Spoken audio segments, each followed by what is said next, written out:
Hey guys, welcome back to my channel. It's Shania. So, another month has passed. Isn't it funny how time works? So, I thought that this month wasn't a very good reading month for me. I honestly thought I didn't read that many books, but it turns out I was wrong. I actually read more this month than I did last month. So, obviously, I don't know what I'm talking about, but I'm in the midst of finals right now for law school, so my brain is completely fried and I can't even remember what the hell I've read really this month, but we're gonna get through it and we're gonna talk about it. But anyways, you guys know how wrap-ups work, so let's get into the books that I read in the month of April.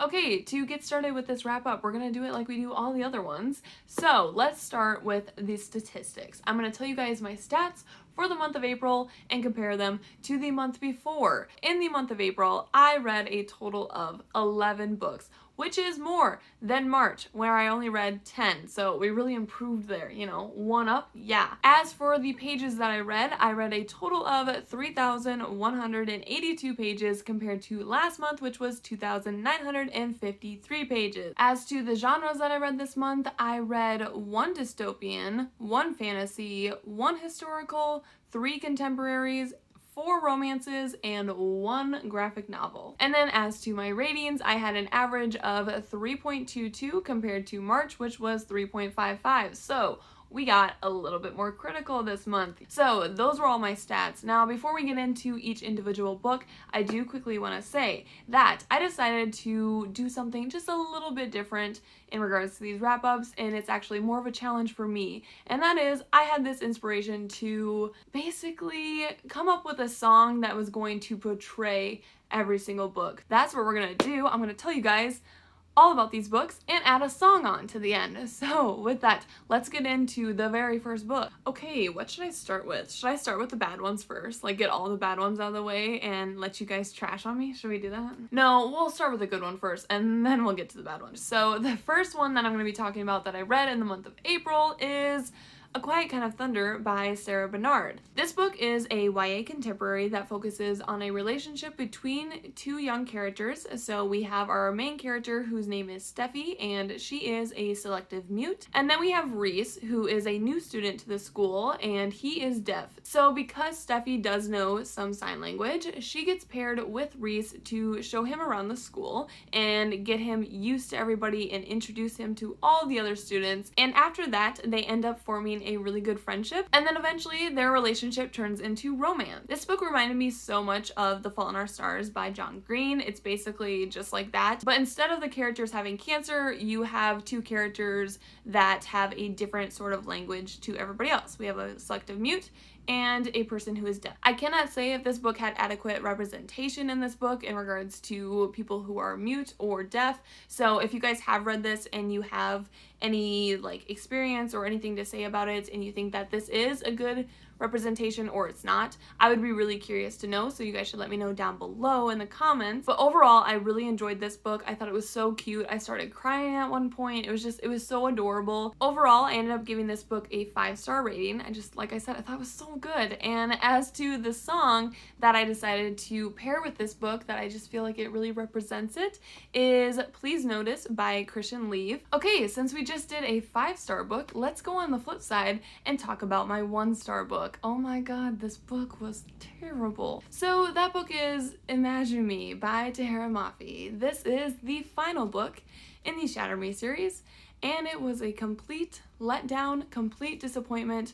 So unhappy with this. If you guys haven't checked out the Shatter Me series yet, it is a dystopian YA series that is super good for the first 3, and then the next 3, not so good, but that's my personal opinion, of course. The series basically centers around a 16-year-old girl who has a lethal touch, so anybody that touches her skin dies, and we are introduced to her when she is in an insane asylum, and she's been there for like over 200 days, but she is getting released by this like really evil man. That's all I'm gonna say. You guys just can go check it out yourself. But I did mention in my previous videos how this was one of my most anticipated releases of 2020. I couldn't wait. I couldn't wait to see if, you know, the author redeemed herself from the last 2 books and made an ending that was really, really good, and it just Didn't happen. Did not happen. At the beginning of the book, she introduced this whole plot line that I thought was going to be really interesting, and I thought it was going to get really good because of the way she introduced that, but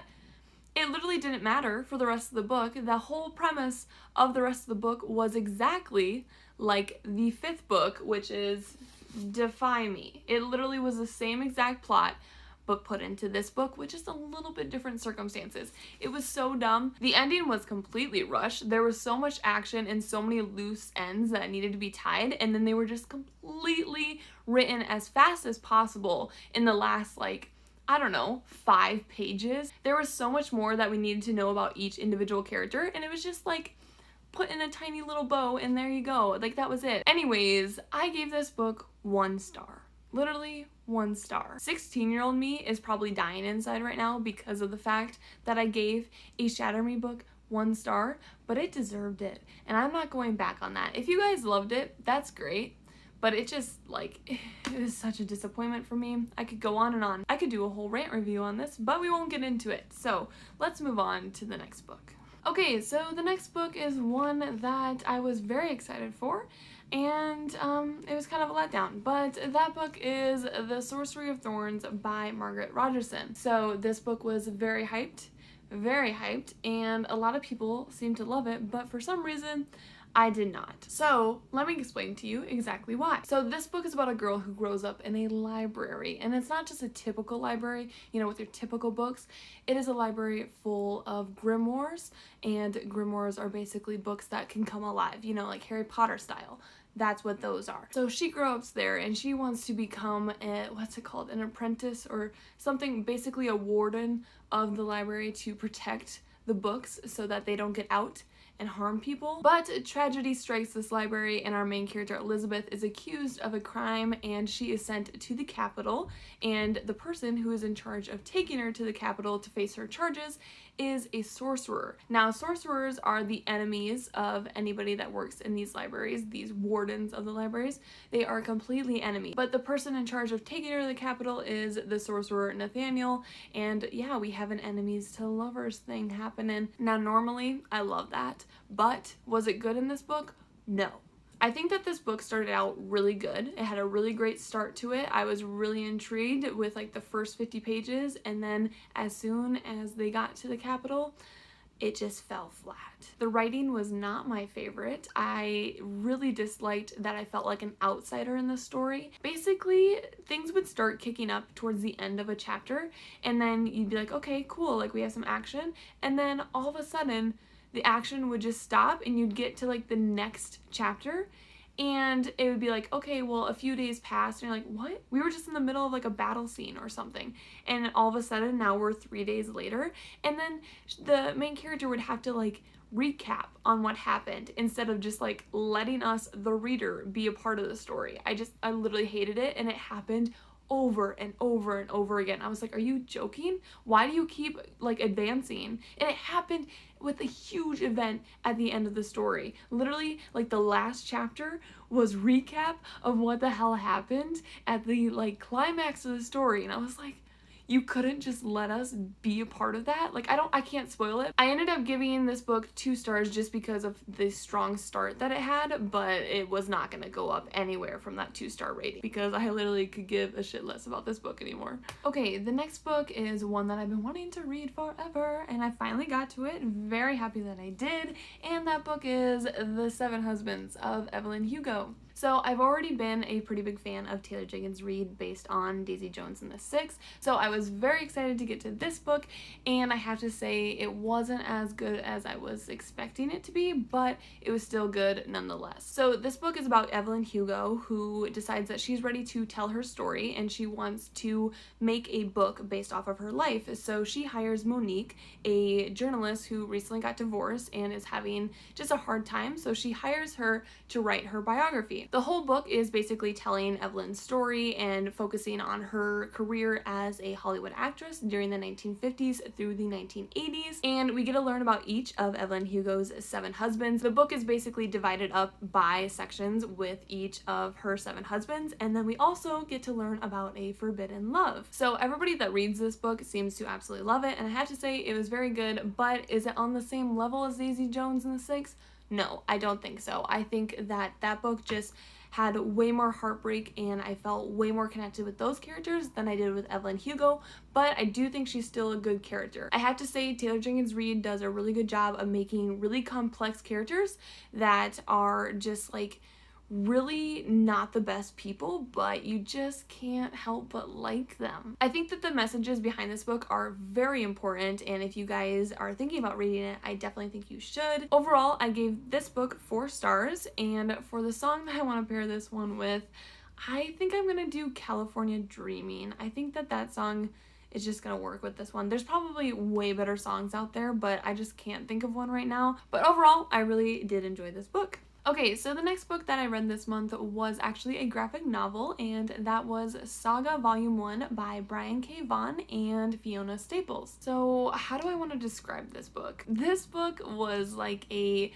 sci-fi / fantasy graphic novel that focused on a war between 2 different species, and the entire novel followed a little family. So we had the dad who was from one of the species, and then the mom was from the other species that were at war with each other, and the 2 of them at the very beginning of the novel have a kid together, and they become very wanted throughout both sides of this war, and they end up getting hunted by this, like, I don't know, this hitman that's hunting them, and then a couple other hitman people are also hunting them. So we're just following them throughout the story in their journey, trying to just be a family, even though they are different and their relationship is frowned upon. They are just trying to survive. I have to say, I wasn't prepared for it.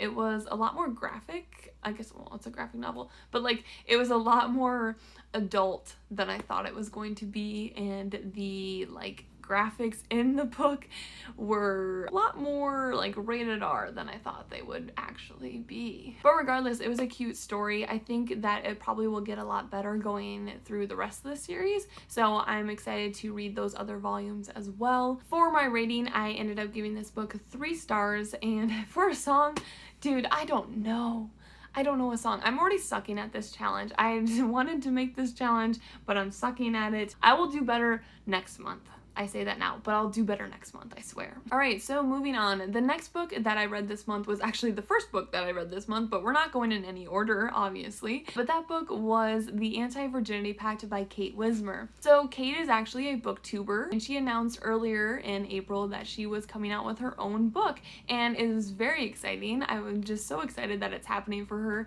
but her book is coming out, I think, June 6th of this year, and I was privileged enough to actually get a ARC ebook copy of it, and I read it, and I had to say I really did enjoy it. So this book follows our main character Mare, who grows up in a very religious home, but she is actually an atheist. But her and her best friend one night decide to make a pact that they are going to lose their virginity during their senior year. So they make this little contract and they sign it, but of course, because why would there not be any drama with this? That pact ends up getting tossed around school, and the entire school ends up judging her and like slut shaming her, and there's just a lot of drama that happened in this book. So what I liked about this book, there's like a little romance on the side of this book, and the guy in it was so adorable. I loved him so much, so he was a super great factor in this book as well. But what I really liked about this overall was kind of this approach to atheism and how this main character was dealing with the fact that she didn't have the same beliefs as her parents, and how she felt like she was cornered all the time, and all the beliefs that her parents had were just shoved down her throat. But I do still enjoy this book, and it's really nice to see a book come out by a fellow booktuber, so I definitely was happy to support Kate, and I gave this book 3.5 out of 5 stars. Alright, so the last 4 books that I read this month are all romance books, and I don't have a song for any of them, so obviously I failed at my own challenge already, so there we go. But I'm gonna try and go through these fairly quickly because they're all pretty straightforward. So the first one that I read was Bad Saint by Monica James. This book is about a young woman who gets kidnapped during her honeymoon, and she is in the middle of the ocean with her captors on this boat, and a romance ends up blooming between her and her captor, some like Stockholm syndrome type of thing going on. This book was pretty good actually. I did enjoy it. It kind of has a slow burn to it. Like the characters don't end up actually really getting together until towards the end of the book, but you still get some like steam and angst that happens before that. So definitely a slow burn if you're looking into like a darker romance with a slow burn. This might be it for you. As for my rating of this book, I ended up giving it 3 out of 5 stars. But I have to say it was pretty good, and it is a series, so we'll see if I end up continuing with it. I have some other books I want to read first, but hopefully I eventually will get back to the rest of the series. This next book was for Smut-a-thon, so I just had to read it, and that was Theirs for the Night by Katie Roberts. So this book is about a 23-year-old woman who goes to the club with her friend one night. She just wants to live life and have a good time, and she ends up meeting these two very sexy men, and they want to bring her home with them and have a night together. So of course they go and they have their night, and it was steamy. It was so good, and it was a very short book. It was only like a 70-page or so novella, and it was the beginning of an entire series by Katie Roberts. So it was very good, very high on the steam level. It was just hot, hot, hot, especially within 70 pages. If you can make it that steamy and still have a good plot behind it, you know it's good. So I ended up giving this novella 4 stars, and I have to say I'm very excited to continue on with the series because there is a little bit of a plot twist towards the end that's really interesting, and it like sets up the whole storyline for the next few books in the series. So cannot wait to continue on with that series. Okay, so the next book that I read was also in honor of Smut-a-thon, and that was Hearts in Darkness by Lauren Kay. So this book was good. This book was about a woman and a man who get stuck in an elevator together, and they end up having a romance. Oh my god, I love when people are quarantined together. Not right now, obviously. I don't like to be quarantined, but like in books, when they're like close proximity and they are forced to be next to one another, love that. So this book was really great. It had a really good plot, and it kind of had a slow burn in there too. Like the romance didn't just kick off right away, and I ended up giving this one 4 stars. I just loved it. And I actually do have a song for this particular book. This book, I have the song Love in an Elevator by Aerosmith. It's literally perfect. Is that not the most perfect song for this book? Alright, so the very last book that I read in April was Backstage Pass by Olivia Cunning. So this one I had high hopes for. I really did. I thought it was going to be great because it was a rock star romance. But it kind of just fell flat for me. My biggest problem with this was the fact that the sex scenes were written so clinically. Like, they were so medically talked about, and I guess it makes sense because she was a professor, but like I was like, why are you describing it like that? It was so uncomfortable. It was like such a like, I mean, a lack for a better term, it was a turn off. What I really wanted from this rockstar romance was to live vicariously through it and just imagine like Harry Styles or V from BTS and just like picture myself with them, like just me and them as the characters. That's what I wanted, but it was just not good, and so I'll just keep my imaginations to myself. Okay, so those are all the books that I read in the month of April. It was pretty successful, I would say, overall. So I'm curious if you guys had any letdowns like I did this month, or if you had any 5-star reads as well. So if you guys had any of those, let me know down below in the comments. But as always, thank you guys so much for watching, and if you guys haven't already, please subscribe. I would love it if you joined the family. But other than that, thank you guys again, and I will see you guys in my next video. Bye!